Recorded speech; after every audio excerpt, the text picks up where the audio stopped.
Halo, Assalamualaikum Sobat Teror Bekasi. Kembali lagi kita dalam bincang santai bersama Wakil Rakyat. Kali ini bersama Wakil Ketua 2 DPRD Kota Bekasi, Bang Faisal. Siap. Assalamualaikum Bang. Waalaikumsalam. Sehat ya? Sehat aman Bang. Alhamdulillah. Makin bugar kayaknya sekarang. Makin gendut. Makin... ya, oke. Bang, ngomong-ngomong, Bekasi ini sekarang sedang ada salah satu proyek besar. Salah satu membuat taman wisata air. Di Bekasi, letaknya di Jalan K. Haji Nur Ali ya, Kalimalang. Bang. Nah, Abang melihat itu seperti apa Bang? Mungkin ke depannya apakah ada berpengaruh besar terhadap dampak ekonomi khususnya untuk di Kota Bekasi Bang? Ya. Baik. Pertama kalau wisata air itu tersendiri kan memang ini usulan dari gubernur. Dan tentu ini kita sambut baik. Hanya memang kita ingin menambahkan tidak hanya pusat wisata air, tapi di samping kalinya karena itu kan ada sekitar 15 meter termasuk trotoar pejalan kaki. Jadi persis di situ kalau bisa itu menjadi pusat oleh-oleh terpadu Kota Bekasi. Pusat oleh-oleh terpadu itu yang di yang sebelah pinggir kalinya. Ya, jadi di bawah tol Becakayu. Yang hari ini kan sebenarnya kan itu ABT ya? Tahun lalu sudah dirapihkan sama Pemprov juga, tapi kan masih pendek. Ya kan trotoarnya dirapihkan itu kan. Betul. Nah, ada rencana dari pemerintah itu akan diteruskan sampai ke Kota Bintang atau sampai ke perbatasan. Perbatasan dengan DKI. Jauh loh itu Bang. Jauh, tapi memang sudah masuk perencanaannya. Karena itu kan pintu masuk kita. Jadi etalase dong berarti. Betul. Sehingga kenapa saya minta itu juga menjadi pusat oleh-oleh terpadu. Kalau saya mau tanya, emang kalau ada warga dari luar kota ke Bekasi beli oleh-oleh di mana? Ya, itu pertanyaan yang sering banget itu terdengar tuh. Artinya ini kan sebenarnya kan ikon yang bisa dibanggakan. Dan akan melibatkan ratusan UMKM. Nah, ini kan soal tempat ini Bang, apakah harus di situ? Maaf nih, misalkan atau kan mungkin banyak kita tempat-tempat yang mungkin pusat perbelanjaan kita banyak yang kosong sekarang gitu. Ya, ini kan beda konteks. Ya, nah Malioboro gimana? Betul. Di pinggir jalan juga. Macet nggak Bang situ Bang? Nah, ya padat itu. Kan ada Kadishub. Kalau Kadishub nggak bisa memformulasikan, ya harus bisa lah. Berarti nanti persis di bawah. Betul. Loh, sekarang kalau itu dibuat, ya kan, itu kan tidak murni semua taman. Karena tidak semua terpapar matahari. Sebagian itu kan memang pusat masyarakat bersosialisasi. Ya tempat-tempat duduk. Nah, gitu kan. Supaya mereka memaksa mereka untuk hadir, datang dan menikmati suasana di situ. Hari ini ada nggak? Belum ada magnetnya. Ya berarti kan kita bisa dong taruh pusat sentra oleh-oleh terpadu di sana supaya memang menarik minat orang datang ya. Betul. Bang, itu masih jadi pro kontra khususnya sebagian para penggiat lingkungan hidup karena menganggap bahwa nanti air itu bakalan tercemar, ya kan? Para penggiat lingkungan hidup menganggap seperti itu kalau seandainya itu dijadikan wisata air, gitu kan? Sementara wilayah air Kalimalang itu kan menjadi bahan baku air bersih juga bagi masyarakat ke DKI kalau nggak salah itu. Nah, itu gimana Bang? Untuk meyakinkan masyarakat tadi Bang? Khawatir kali yang sudah bersih tadi nanti kalau seandainya nanti jadi wisata air, memang proses pembangunan sekarang sudah mulai nih, kemarin sudah ada tiang pancang. Nah itu seperti apa Bang nanti Bang? Ya, pertama proses pembangunan itu sebenarnya sederhana. Menghapus semua jembatan lama dan mengganti beberapa titik jembatan baru yang dianggap dibutuhkan. Jadi jembatan baru itu tidak akan lebih banyak daripada jembatan lama. Jembatan lama sekitar ada 3 ya? 3. Sampai 2015. Sampai Kota Bintang tadi? Ya. Nah, artinya secara tata kota ini akan memperindah. Dan secara ekosistem air, harusnya ini pemerintah sudah menyiapkan segala sesuatunya. Karena kalau hanya wisata air, saya rasa tidak akan dampak apa-apa.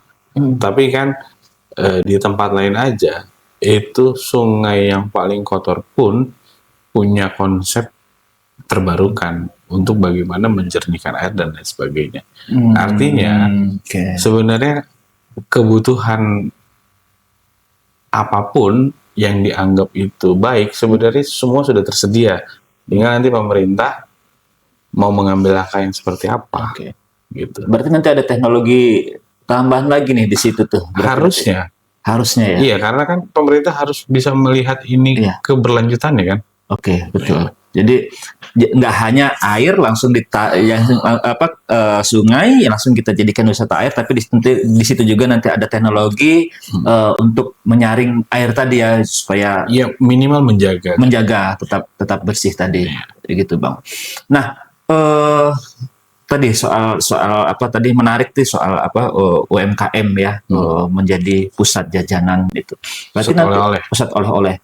Berarti nanti yang ada di Bekasi bisa ke situ semua tuh. Ya, artinya kan kita di sini punya dinas terkait, dinas UMKM. Dan mereka kan semua punya data valid. Ada berapa nih UMKM? Siapa sih yang misalnya bisa membuat dodol asli Bekasi? Oh, ada sekian. Siapa di antara mereka yang paling layak untuk kita pajang misalnya?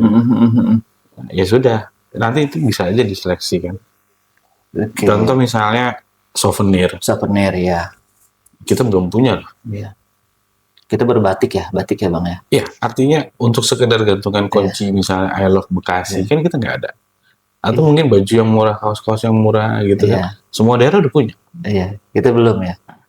Batik I Love Batik Bekasi belum ada juga. Kalau itu kan identitas. Ya. Ini yang umum aja misalnya. Orang berkunjung ke Bekasi ada oleh-oleh buat bawa keluar. Iya. Sekedar gantungan. Iya benar kan. Di mana-mana kita temuin ya. Topi misalnya. Kayak gitu itu kan perputaran ekonomi juga. Iya. Gitu. Dan itu akan menyerap banyak sekali. Dan targetnya kan itu menjadi pusat wisatawan lokal. Ya kan, kalau orang kita rame-rame ke Jogja, ke Bali ya, mungkin suatu saat nanti orang juga akan rame-rame ke Bekasi. Jadi kita nggak perlu keluar, tapi kita bisa menikmati wisata di situ. Minimal Bekasi menjadi pilihan wisata daripada jauh-jauh keluar daerah. Ya, ini kan selalu muter. Iya. Gitu lah. Gitu. Jadi kalau ditanya mau kemana, selama ini kan pilihan masyarakat. Jogja, Surabaya, Bali, gitu kan. Sekali-sekali pengen lah Bekasi disebut. Menarik. Kita memang di Bekasi ini minim tempat destinasi wisata lah memang ya, rata-rata ya ke pusat perbelanjaan selama ini atau gini. Nah mungkin itu menjadi ini. Nah tapi kan di sini juga kita ada beberapa tempat wisata yang sempat kita bangun di oleh pemerintah Kota Bekasi, misalkan danau situ Rawa Gede ya di Narogong, terus di Danau Duta di Bekasi Utara itu kan sekarang juga sempat sudah direnovasi, akan dibuat jadi destinasi wisata murah. Nah itu hal-hal seperti itu gimana nih Bang? Apakah harus kan selama ini emang kita membangun gampang, tapi merawatnya yang susah nih. Biasanya sebenarnya bukan cuma sekedar merawat dalam arti bagaimana sesuatu itu tidak rusak ya, tapi kan yang paling penting mengembangkan. Betul. Dan kenapa sih nggak kita copy paste misalnya apa yang dilakukan kota-kota lain yang memang sudah berhasil. Pembangunan taman umum, tempat pusat masyarakat berkumpul itu saya rasa Jakarta juga udah cukup berhasil. Nah, ya tinggal pemerintah hari ini mau nggak ada fokus ke arah sana. Gitu kan. Itu kan nanti akan jadi pengembangan selanjutnya. Jadi hari ini kita fokus bagaimana Bekasi punya pusat wisata yang terpadu, termasuk di dalamnya adalah penyajian UMKM yang kontennya untuk bagaimana oleh-oleh itu ada. Ya ke depan harusnya kalau ini berhasil, ini bisa jadi pengembangan selanjutnya kemana-mana. Iya. Menarik itu Bang. Mudah-mudahan bisa terlaksana itu. Betul. Dan harapan saya teman-teman media juga harus bertanya secara aktif juga ke pemerintah terkait. Iya. Gitu. Progresnya. Iya, betul. Oke. Nah, selain itu ini ngomongin apa namanya, yaitu fasilitas wisata murah. Sekarang kita bergeser ke fasilitas masyarakat. Nah, khususnya di lingkungan masyarakat itu biasanya suka ada sekretariat RW RT. Tapi ternyata belum merata ini, Bang. Khususnya mungkin maaf untuk di wilayah perkampungan. Sementara kalau untuk di wilayah perumahan biasanya ada fasilitas umum, fasilitas sosial yang bisa dimanfaatkan untuk sekretariat RW. Nah, dari DPRD sendiri bagaimana, Bang? Apakah akan mendorong itu atau penyediaan lahan? Kadang agak susah juga nih menyiapkan lahan nih kalau untuk di perkampungan. Kadang di perkampungan juga rumah ketua RT atau ketua RW yang jadi sekretariat nih biasanya seperti itu. Jadi kami mau mencoba mengusulkan kepada pemerintah bahwa pemerintah harusnya melihat kebutuhan balai RW di setiap RW Kota Bekasi. Ada 1.000 lebih kita RW dan sebenarnya kan mereka kan resmi sebagai kepanjangan tangan pemerintah di tingkat bawah. Betul. Sayang kalau hanya mereka sekedar menerima SK saja, tapi tidak terfasilitasi. Minimal kantor tempat mereka beraktivitas, balai RW, dan itu kan fungsinya sebenarnya sangat vital. Selain bisa melakukan koordinasi dengan para RT, tentu itu bisa juga jadi pusat aktivitas warga setempat. Betul. Dan sebenarnya masih sangat memungkinkan untuk bisa menaikkan RTH, ruang terbuka hijau.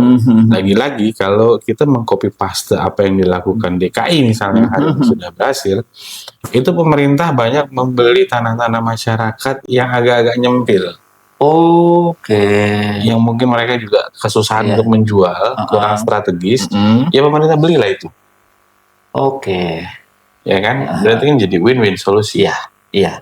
Nah, di situ bisa sebagian jadi RTH, sebagian jadi balai RW, gitu kan. Kalau misalnya satu kafling 150 meter saja, saya rasa 50-60 meter untuk kantor dengan 2-3 lantai, selebihnya untuk taman kan itu oke banget. Iya. Ada catatan nggak, Bang, kira-kira kita butuh berapa gitu kira-kira? Dari 1.000 RW ini ada berapa sih yang sudah punya sekretariat atau yang belum? Lebih banyak yang mana? 50-50. Iya, karena kompleks sendiri juga mungkin keberadaannya paling sekitar 30%. Ya kan, yang di perkampungan yang memang sudah tersedia fasilitas balai RW juga tidak banyak. Jadi kami akan melakukan inventarisir dan mencoba memberi masukan ke pemerintah. Setelah masukan diterima mungkin siapkan anggaran ya, Bang ya? Iya, anggaran kan tiap tahun selalu ada. Tinggal bagaimana pemerintah mau melakukan plotting ke arah sana aja. Iya, anggaran pembebasan tadi ya kan. Iya, makanya. Karena kan kami ini bukan pemerintah. Dan kami akhirnya bukan perencana. Betul. Sehingga kami memberikan usulan, mereka merencanakan. Kami baru sama-sama mengesahkan. Nah, Abang mungkin selama ini pernah selalu bersentuhan dengan masyarakat. Biasanya kendala-kendala apa sih yang dihadapi oleh masyarakat, khususnya bagi warga yang belum memiliki sekretariat RW tadi, Bang? Mungkin bisa. Ya, hari ini kan dilema juga. Di satu sisi mereka menginginkan pembangunan yang merata. Di sisi lain juga mereka butuh yang namanya balai RW. Tapi kan semua permintaan pasti bertahap. Makanya ini secara paralel kami juga ingin mengusulkan hal yang bisa menyelesaikan sebagian persoalan. Ya berharap pemerintah punya concern ke sana. Mulai bulan ini ya, bulan depan ya, 100 juta setiap RW? Ya kalau itu kan rasanya untuk belanja tanah nggak mungkin. Nggak mungkin ya. Kurang ya. Paling kalau sewa ya oke lah mungkin ya, kalau saya juga tapi nggak populer lah. Nggak populer ya. Lebih baik mendingan dibeli. Toh juga ini kan asetnya buat aset pemerintah juga.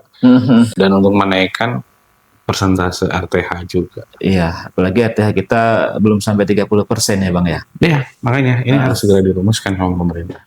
Nah, Bang, terkait tadi perencanaan pemerintah mulai dari kita membuat konsep wisata air lalu menyiapkan sekretariat RT RW ini, bagaimana bentuk pengawasannya nanti nih Bang agar apa yang sudah kita rencanakan ini bisa terrealisasi? Ya, pertama kan kita berharap usulan kita diterima. Kedua, kita akan inventarisir. Ya kan, kalau memang anggarannya ada nanti di tahun selanjutnya, ya kita bersama-sama untuk menganggarkan kira-kira berapa anggaran yang memang sesuai. Ya sudah, dari situ kan nanti tahun selanjutnya lagi akan ada perencanaan pembangunan. Memang tetap harus berjenjang lah, harus bertahap. Nggak bisa langsung. Rasanya terlalu bebanan. Khawatirnya nanti fokusnya nggak merata ke semua persoalan. Tapi kalau anggaran yang kita punya kan aman kan ya Bang ya? Sebenarnya kalau bicara anggaran kan pemerintah hari ini juga sama-sama DPRD untuk bagaimana bisa masuk ke dalam sektor pajak online. Oke. Ya kan, untuk mengantisipasi kebocoran. Digitalisasi pajak kita ditekan. Betul. Nah, kalau memang 2026 ini bisa terrealisasi, nggak menutup kemungkinan di 2027 atau 2026 itu sendiri target kita bisa melebihi. Jadi kita bisa tercapai. Melebihi bahkan. Berarti selama ini selalu ada kebocoran kalau gitu? Yang namanya mekanisme itu secara manual, tentu ini nggak akan sempurna. Makanya kita beralih ke digital. Rencana itu dari lama loh Bang, kalau nggak salah dari. Betul, makanya itu tadi saya bilang keinginan pemerintah sejauh mana. Berarti selama ini nggak serius dong ya?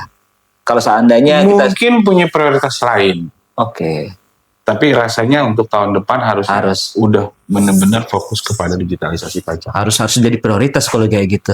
Harusnya, karena ini kan potensi besar. Iya, potensi besar dan kita emang setiap tahun ya belum pernah sampai 100% untuk pendapatan itu kan. Bukan sekedar 100%. Yang tadi saya katakan bisa mengantisipasi kebocoran. Ya, intinya itu. Ya, karena kan nggak semua WP juga jujur. Iya dong. Iya. Contoh kecilnya kayak gimana Bang? Lo iya, misalnya Abang punya restoran. Di restoran itu kan pemerintah memberikan kebijakan pajak 11% misalnya PB1. Uang pajak itu kan di luar uang bill. Iya. Berarti itu punya siapa? Punya pemerintah daerah. Yang kami minta tolong titip untuk ditarik. Betul. Terus pada saat kami tanya berapa, itu kan harusnya jawab dengan jujur. Nah ini kan bisa saja kan, karena ini manual apa bilang, mungkin Abang bilang 1 bulan ini 100 juta, ternyata 200 juta. 200 juta. Atau mungkin pelanggan lagi sepi. Nah iya. Jadi kan WP-nya kan, wajib pajak. Wajib pajaknya berarti. Nah makanya kita mau antisipasi dengan digitalisasi. Berarti nanti itu konsepnya dari proses pembayaran itu langsung ada. Iya, gimana caranya pada saat kasir menerbitkan tagihan, itu di waktu yang sama itu muncul di dashboard Bapenda. Bisa ikut sama-sama mengawasi di situ ya Bang ya. Ya jadi tidak ada lagi target. Iya. Semua langsung apa adanya saja. Oke. Dan itu kan sangat bagus sekali. Iya. Bisa mengurangi tadi kebocoran tadi Bang ya. Ya oke. Nah, selain digitalisasi tadi, mungkin wisata air juga tadi ini bisa untuk menambah salah satu target pendapatan kita juga Bang nanti ke depannya Bang ya. Iya masih perputaran ekonomi. Pasti ya. Karena kalau satu orang saja misalnya berkunjung ke Kota Bekasi dan misal menghabiskan uang 500.000, kalau ada 100.000 pengunjung saja, berarti ada 50 miliar. Itu kan duit disebar. Dalam 1 bulan misalkan. 1 tahun. 1 tahun. Yang nangkep ya UMKM, ya misalnya ojek online, ya misalnya tukang parkir, ya misalnya penjual jasa lain, atau mungkin hotel dan lain sebagainya, gitu. Nah itu kan luar biasa kalau ada perputaran ekonomi itu. Oke. Dan ini kerja keras juga nih Bang untuk keseriusan. Yang penting tadi kata Bang. Selama pemerintah hadir dengan serius, saya rasa ini selesai.